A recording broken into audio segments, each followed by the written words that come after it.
दोस्तों नमस्कार। आपका स्वागत है द साइंस हब पे। दोस्तों आप देख रहे हैं स्पेशल साइंस की series specially for railway group D, super TET, CBT 2 के लिए और टीएसटी पीएसटी के लिए ये स्पेशल सीरीज है। अब तक मैंने आपको क्वेश्चन करवाए हैं 550, जिसमें आपकी 22 सीरीज कंप्लीट हो चुकी है। आज ये सीरीज है 23। आइए दोस्तों स्टार्ट करते हैं 551 नंबर से। नाड़ी गति द्वारा डॉक्टर ज्ञात करता है, अर्थात नाड़ी गति द्वारा डॉक्टर क्या ज्ञात करता है। इसका जो आंसर हो जाएगा वह हो जाएगा सी नंबर, हृदय की धड़कन। नाड़ी के द्वारा डॉक्टर क्या पता करता है? हृदय की धड़कन पता करता है। और हृदय की धड़कन से ही उसको पता चल जाता है कि जो ब्लड प्रेशर है वह नॉर्मल है या लो है या हाई है। 1 मिनट में जो अपना दिल है लगभग 72 बार धड़कता है। एक स्वस्थ मनुष्य वयस्क व्यक्ति 1 मिनट में तकरीबन 12 से 15 बार श्वसन क्रिया करता है। आइए दोस्तों अब देखेंगे 552 नंबर। देखिए, रेशम के कीड़े का पालन क्या कहलाता है, अर्थात जो रेशम के कीड़े पाले जाते हैं उस क्रिया को हम लोग क्या कहते हैं। तो इसका आंसर हो जाएगा डी नंबर, सेरी कल्चर। क्या कहते हैं? रेशम के कीड़े के पालन को हम लोग कहते हैं सेरी कल्चर। यह क्वेश्चन था 552 नंबर। अब हम लोग क्वेश्चन देखेंगे 553। मानव रक्त का पीएच लगभग कितना होता है? इसका जो आंसर हो जाएगा बी नंबर, 7.4। इसलिए इसकी जो पीएच वैल्यू कितनी होगी? 7.4 हो गई। इसका नेचर, प्रकृति कैसी हो जाएगी? क्षारीय हो जाएगी, बेसिक हो जाएगी। मैं आपको बता दूं, जिसकी पीएच वैल्यू 7 से कम होती है वह एसिड अर्थात अम्ल में आता है।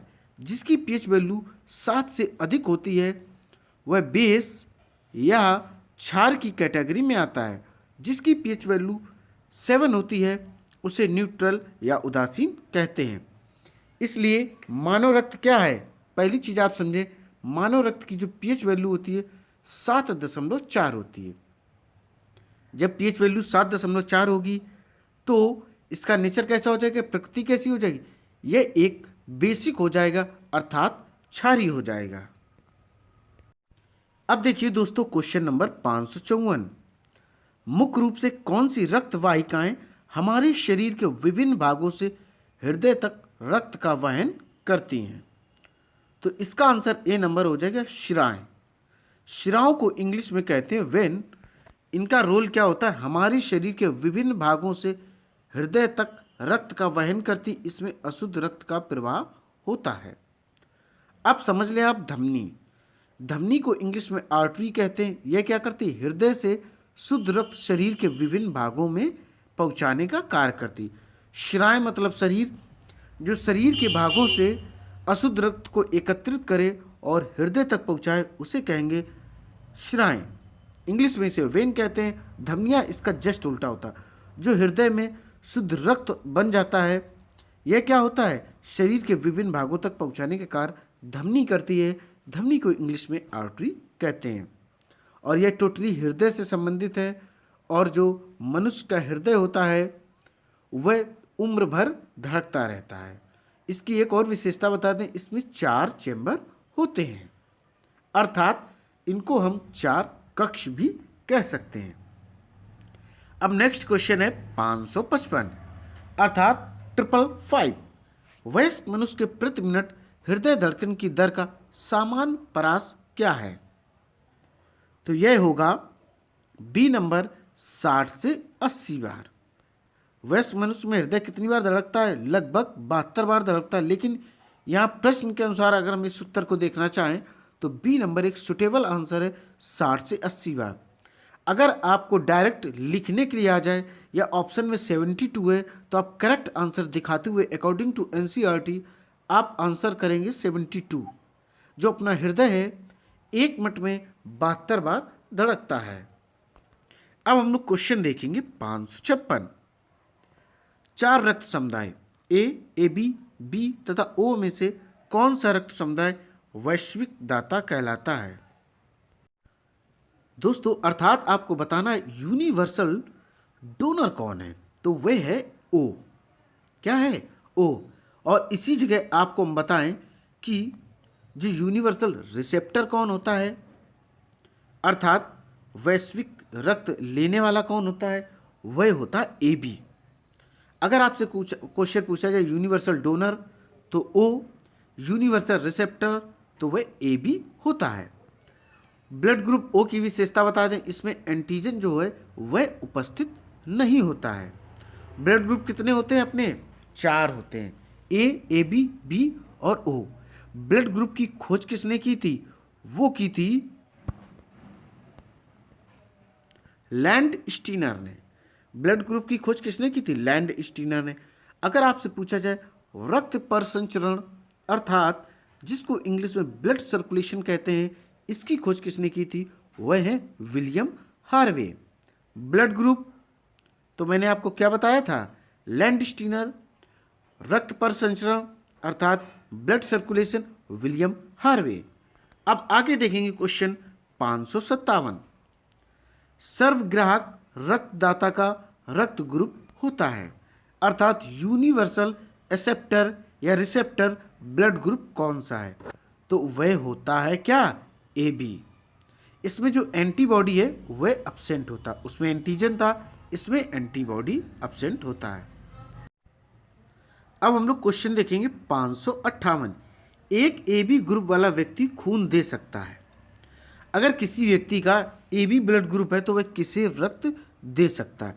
तो इसका आंसर हो जाएगा बी नंबर, केवल ए बी को। अगर किसी व्यक्ति का ब्लड ग्रुप ए बी है तो सिर्फ और सिर्फ वो किसको दे सकता है? A B. A B blood group वाला व्यक्ति सभी ग्रुप से ब्लड ले सकता है, लेकिन देने के समय वह सिर्फ और सिर्फ ए बी ब्लड ग्रुप को दे सकता है। मैंने पहले भी बताया था जो ए बी ब्लड ग्रुप है वह यूनिवर्सल रिसेप्टर या एक्सेप्टर होता है, अर्थात ये सभी से ले सकता है, बट देने की बात करें तो वह ओनली वन अपने ही ए बी ब्लड ग्रुप को ही ब्लड दे सकता है। अब देखेंगे क्वेश्चन नंबर 559। देखिए क्वेश्चन, ओ रक्त समूह वाले आदमी का रक्त किसे दिया जा सकता है? अगर किसी व्यक्ति का ब्लड ग्रुप ओ है तो वह किसे रक्त दे सकता है? तो इसका जो आंसर हो जाएगा वह डी नंबर हो जाएगा, सभी रक्त समूह को। मैंने जस्ट अभी आपको बताया था जिसका ओ ब्लड ग्रुप होता है, ओ ब्लड ग्रुप स्पेशली क्या होता है? यूनिवर्सल डोनर, अर्थात यह क्या होता है? रक्तदाता होता है। तो इसका जो आंसर हो जाएगा डी नंबर हो जाएगा, सभी रक्त समूह, ए बी अर्थात सभी। अब हम लोग क्वेश्चन देखेंगे 560। मानव शरीर के रक्त में से अशुद्धियों को छानकर अलग कौन करता है? तो इसका सिंपल आंसर है सी नंबर, गुर्दा, अर्थात जिसको किडनी इंग्लिश में कहते हैं। गुर्दा और वृक्क एक ही चीज़ है। अपने शरीर में इनकी संख्या 2 होती है, जोड़े में ये 1 होती है। और किडनी का वर्क क्या होता है? ये अशुद्धियों को छानकर अलग करती हैं, और वाटर लेवल भी अपनी बॉडी में मेंटेन करने का कार्य भी यही किडनी करती हैं। अब देखेंगे क्वेश्चन नंबर 561। मानव शरीर में रक्तचाप निम्नलिखित द्वारा नियंत्रित होता है। तो इसका एक आंसर है ए नंबर, एड्रीनल ग्लैंड। क्या है? एड्रीनल ग्लैंड द्वारा यह नियंत्रित होता है। यह किडनी के ठीक ऊपर स्थित होता है। इसमें क्या होते हैं? कुछ हार्मोन होते हैं, वो मैं आपको बता देता हूं। देखिए दोस्तों, कुछ हार्मोन है मिनरल ओकॉर्टिकॉइड्स। यह हमारे शरीर में खनिज लवण को नियंत्रित करने वाला हार्मोन होता है। खनिज लवण को कौन नियंत्रित करता है? मिनरल ओकॉर्टिकॉइड्स होता है। अब देखिए सेकंड कौन सा हार्मोन है?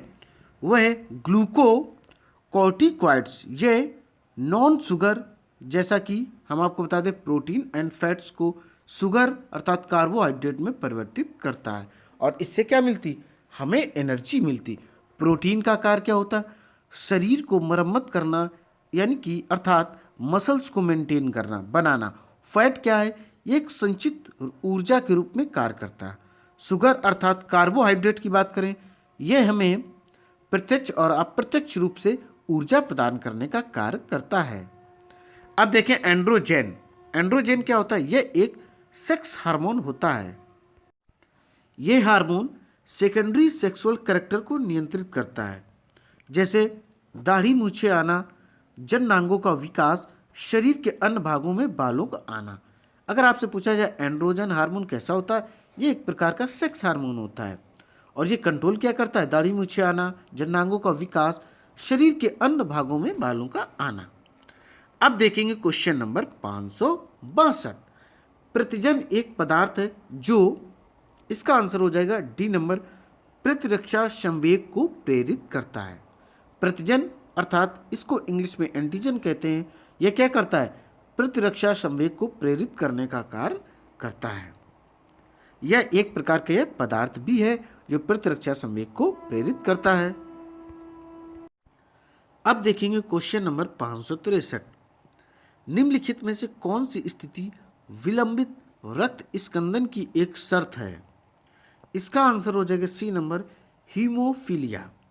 हीमोफीलिया एक आनुवांशिक रोग है। इस रोग के पीड़ित व्यक्ति में रक्त स्कंदन नहीं होता। अब आप समझ लें हीमोफीलिया क्या है।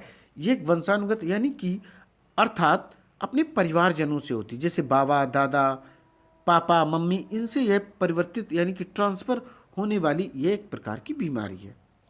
अगर यह रोग किसी व्यक्ति को होता है तो उसमें रक्त स्कंदन अर्थात उसमें ब्लड क्लॉट नहीं होगा। अगर उस व्यक्ति को चोट लग जाए तो उसका खून बंद नहीं होगा। अगर उसी व्यक्ति को ट्रीटमेंट दिया जाए और उसके अंदर विटामिन के इम्प्लीमेंट किया जाए तो उसके अंदर क्या हो जाएगा? रक्त स्कंदन होने लगेगा। और मैंने आपको पहले भी बताया था विटामिन के किस रोल में आता है? ब्लड क्लॉटिंग के लिए बहुत इंपॉर्टेंट होता है। अब देखेंगे क्वेश्चन नंबर 564। खाद्य पदार्थों को खराब होने से बचाने के लिए प्रयोग किया जाता है। अर्थात जो अपने खाद्य पदार्थ है उनको खराब होने से बचाने के लिए हम किसका प्रयोग करते हैं? इसका आंसर हो जाएगा डी नंबर, बेंजोइक अम्ल।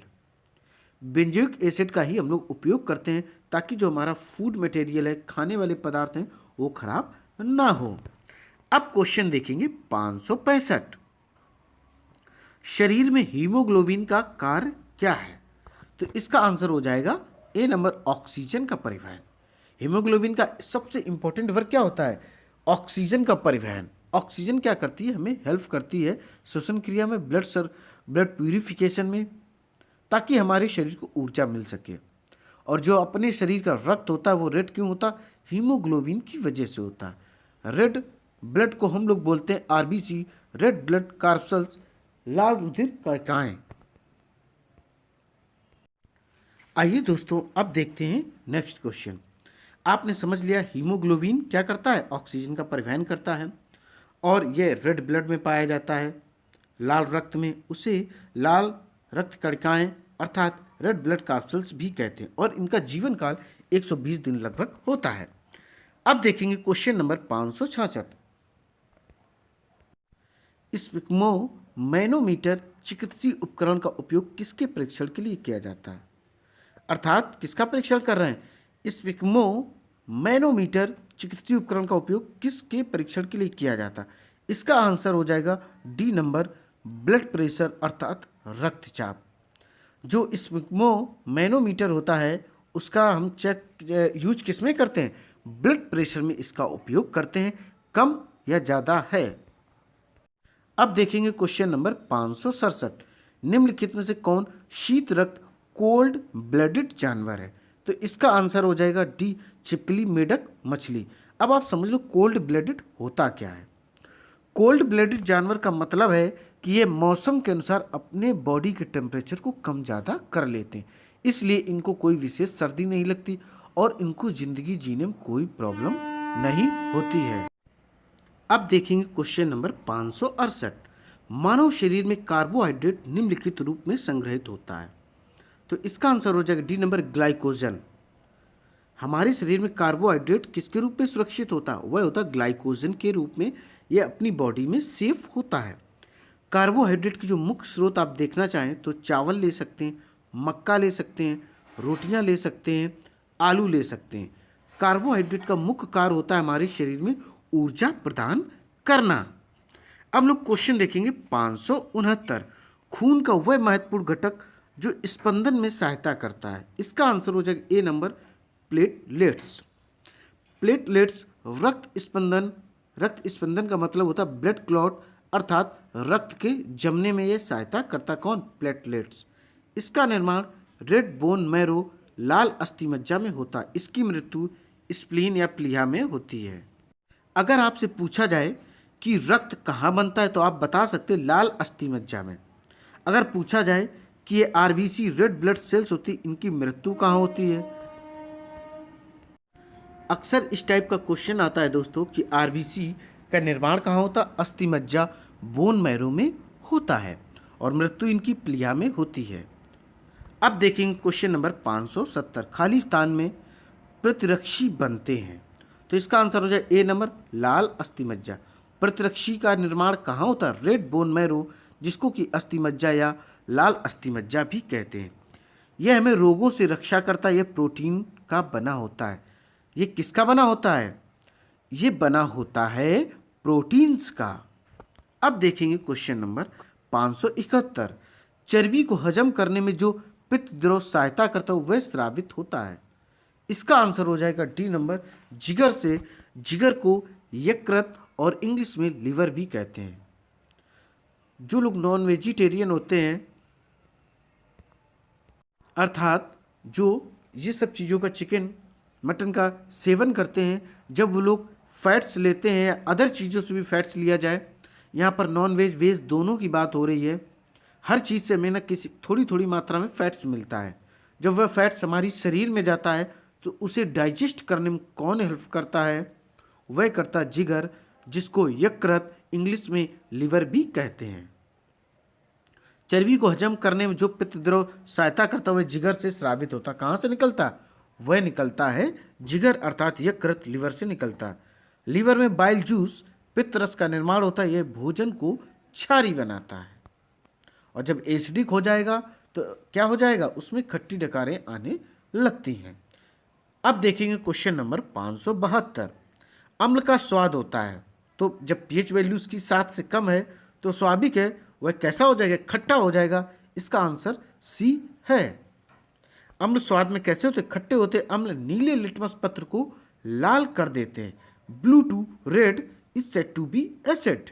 इसको क्या कहेंगे? इसको अम्ल कहते हैं। तथा जल में घुलकर हाइड्रोजन आयन प्रदान करता है। जब जल में घुल जाता है तो कैसा बनता है?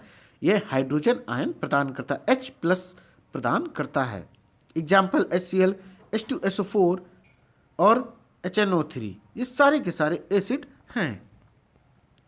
अब देखेंगे क्वेश्चन नंबर 573। निम्नलिखित को सुमेलित कीजिए और नीचे दिए गए कूटों से सही उत्तर चुनिए। बिल्कुल दोस्तों आप देख लें, इलेक्ट्रोएन्सेफेलोग्राफ, इलेक्ट्रोकार्डियोग्राफ किससे किससे मैच करते? आइए डायरेक्ट उत्तर दिखाते हैं। ये देखिए दोस्तों, इलेक्ट्रोएन्सेफेलोग्राफ जिसको EEG कहते हैं, मस्तिष्क रोगों का निदानकारी यंत्र होता है। इससे पता चलता है मस्तिष्क में, ब्रेन में कोई प्रॉब्लम है कि नहीं। इलेक्ट्रोकार्डियोग्राफ जिसको ECG कहते हैं, ये आप सभी लोग जानते हैं, ये हार्ट से रिलेटेड होता है, हृदय रोगों का निदानकारी यंत्र होता है। अब देखिए, स्पिग्नोमैनोमीटर किस लिए होता है? ब्लड प्रेशर अर्थात रक्तचाप नापने के लिए। स्टेथोस्कोप हृदय की धड़कन सुनने के लिए। अब देखेंगे क्वेश्चन नंबर 574। इंसुलिन खाली स्थान के उपापचय को नियंत्रित करता, अर्थात इंसुलिन किसके उपापचय को नियंत्रित करता है? इसका आंसर हो जाएगा ए नंबर शर्कराओं, अर्थात इसको स्टार्च भी कहते हैं। क्या कहते हैं? स्टार्च। और कभी कभी आपने सुना होगा किसी को मधुमेह या डायबिटीज रोग हो जाता है तो क्या होता है? उसकी बॉडी में शर्करा अधिक हो जाती है। अब देखेंगे क्वेश्चन नंबर 576। हीमोग्लोबिन में उपस्थित क्या होता है? तो इसका हो जाएगा बी नंबर आयरन। अपने रक्त में क्या उपस्थित होता? आयरन उपस्थित होता। जो अपना रक्त लाल क्यों होता? हीमोग्लोबिन की वजह से रेड होता है।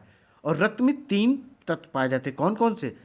RBC अर्थात रेड ब्लड कार्पसेल्स, लाल रुधिर कणिकाएं, WBC व्हाइट ब्लड सेल्स, अर्थात श्वेत रुधिर कणिकाएं और प्लेटलेट्स। कोबाल्ट विटामिन B12 में पाया जाता है। कोबाल्ट किस में पाया जाता है? B12 विटामिन में पाया जाता है। दोस्तों उम्मीद है ये सीरीज आपको पसंद आई होगी। इसी तरीके की ज़बरदस्त सीरीज आपको मिलती रहेंगी।